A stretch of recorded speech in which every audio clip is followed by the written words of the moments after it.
Welcome to Balance with Kel, where we navigate the challenging waters of chronic pain and illness.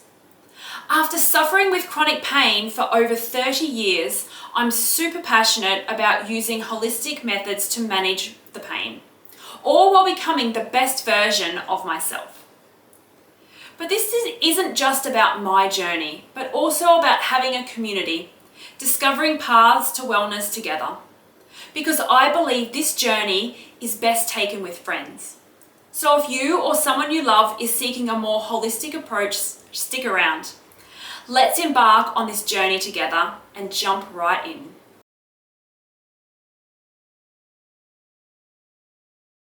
Hi everyone, welcome back. I'm so grateful to have you join us.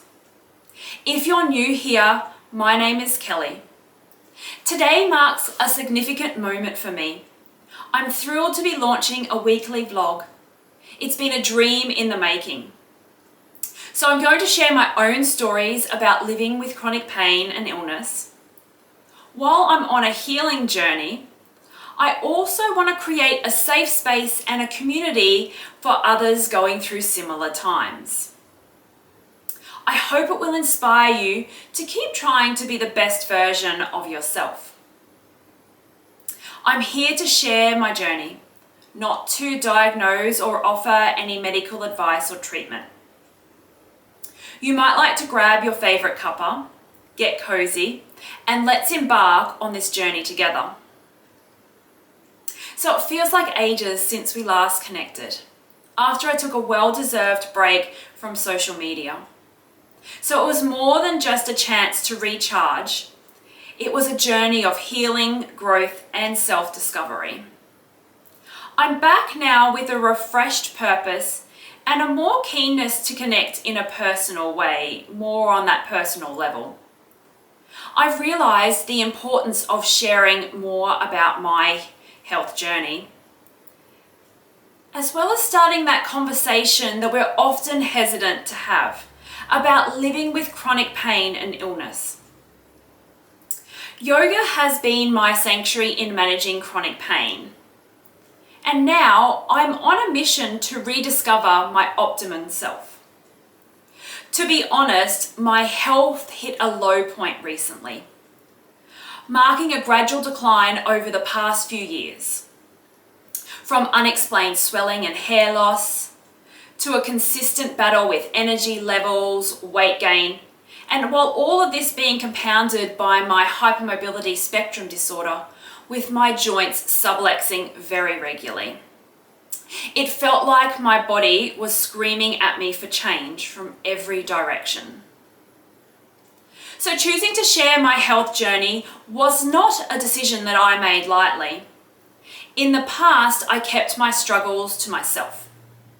I found chronic illness can often be a topic shrouded in discomfort, like there's a stigma around it. I learned this at an early age that people are not always comfortable discussing your illness, which I believe is something that should be changed. It isn't something that we should be ashamed of or have to hide.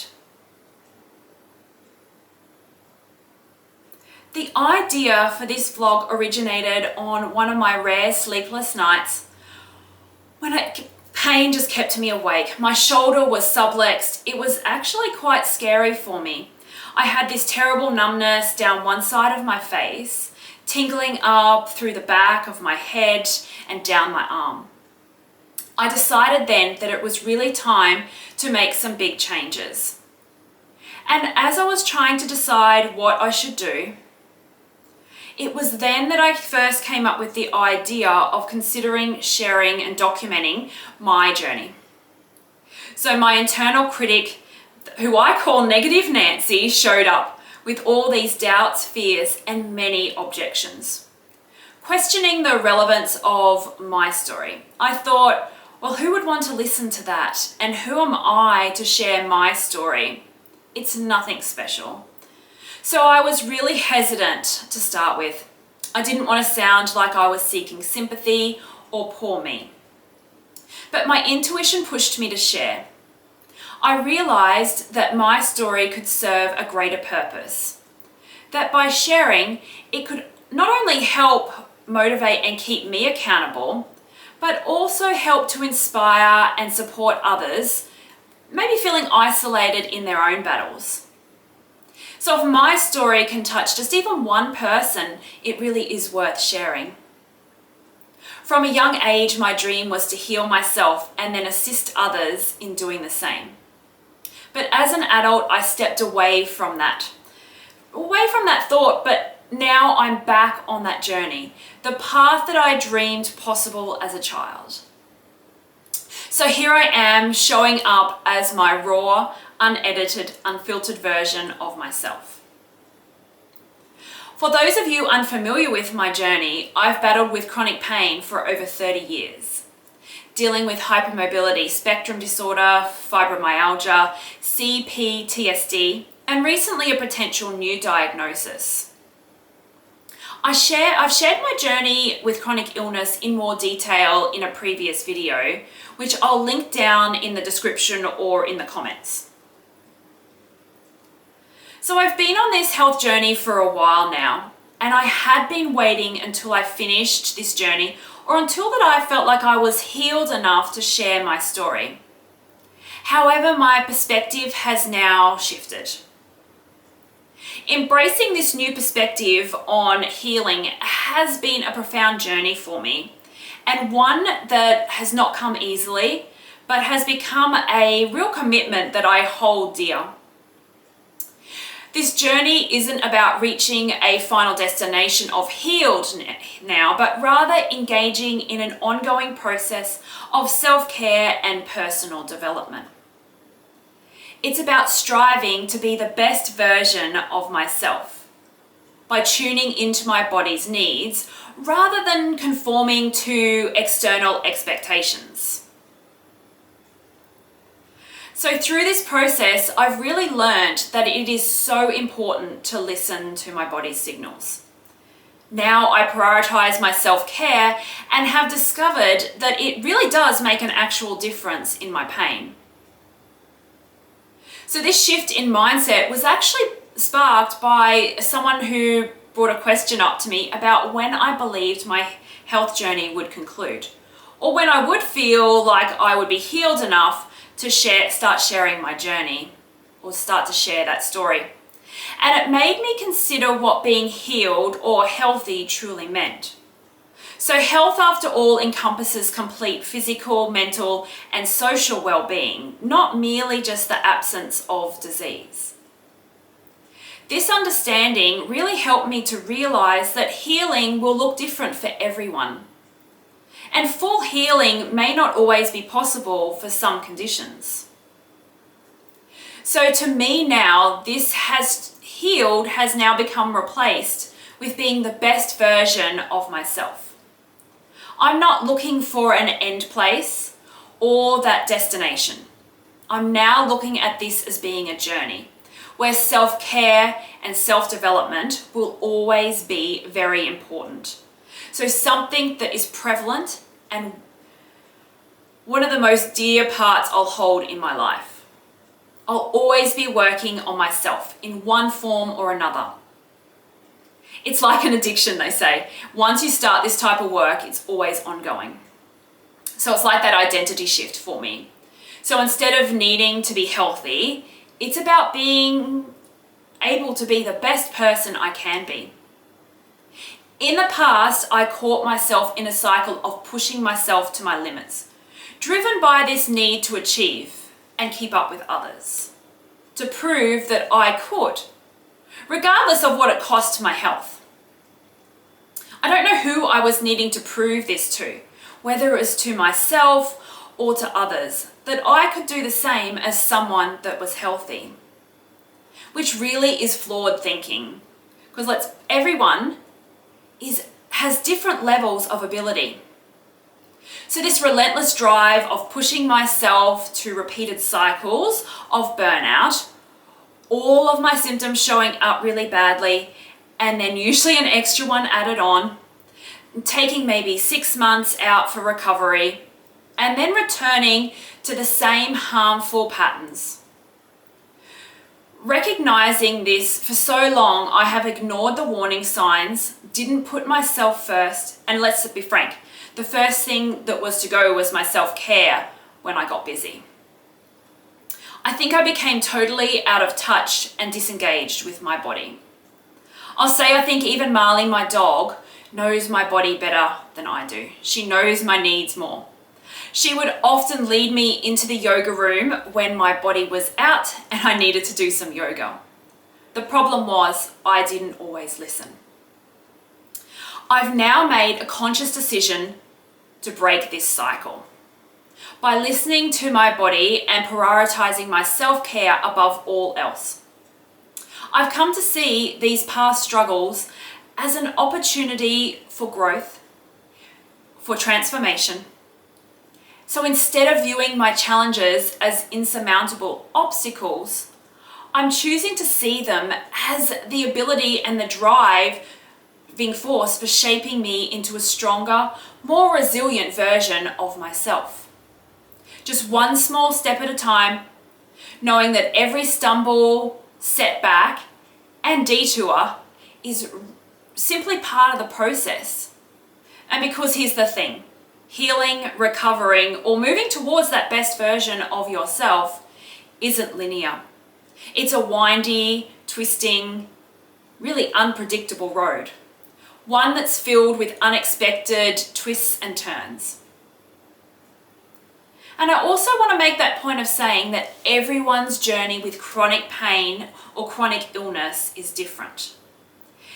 And what their best version of themselves in their life will look like is different. And that's different from person to person. It's not one that can be compared or judged. Let's also not sugarcoat things either. This journey isn't all rainbows and butterflies. It can sometimes be messy, painful, and exhausting. There are days when I feel like I'm taking one step forward and 2 steps back. But it's in these times that you need to remember why you started to become the best version of yourself. And I know that there's light at the end of the tunnel, and that the hard work is so worthwhile, the effort, the resilience, and the determination. So what does healing look for me right now?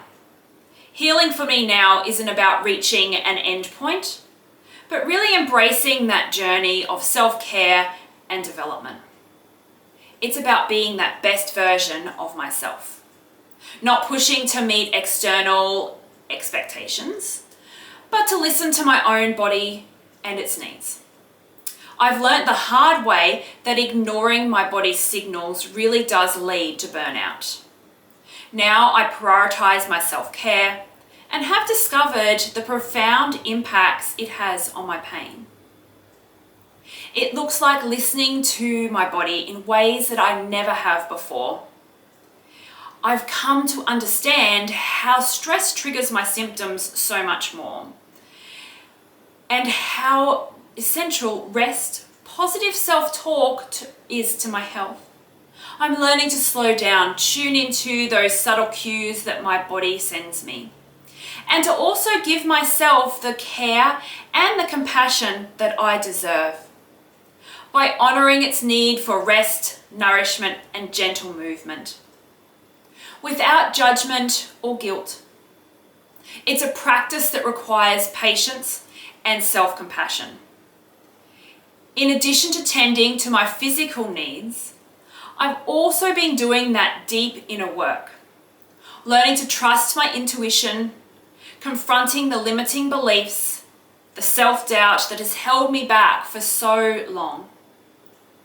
It's a journey of self-discovery that's as challenging as it is liberating, but it's one that's essential to keep moving forward to be that best version of yourself. I've discovered parts of myself that I never knew existed. It's also about following my trainings and my own advice. I've learnt so many different things through my studies since I started my yoga teacher journey. And I certainly haven't always followed my own advice. Nor did I always keep up consistently with my practices or my daily routine. This is now what is changing, and I'm learning to lean into what I have learnt, and I know it can make such a difference. So where to from here? In my weekly connection with you, I'll be sharing insights about my past and also my present, exploring what has worked for me from yoga, breath work and meditation, to that shadow work and also trauma healing. My goal is also to build a community where we can share our journeys together and also support each other. I'm here to share my journey, not to do that diagnosis or medical advice or treatment. I'm committed to this journey. I also want to hear from you. If you're on your own journey, please share your story in the comments below. Let's create a community where no voice goes unheard. So as we wrap up today, I invite you to join me on this journey. Subscribe to the channel, like this video, and I would love it if you would share this with someone that you think would really benefit from joining this community. And let's navigate these unpredictable roads together. Your support, love, and kindness means the world to me. Remember that you're not alone in this fight. Your strength, bravery, and resilience are beyond measures. Until next time, take good care of yourself, and I look forward to our next video.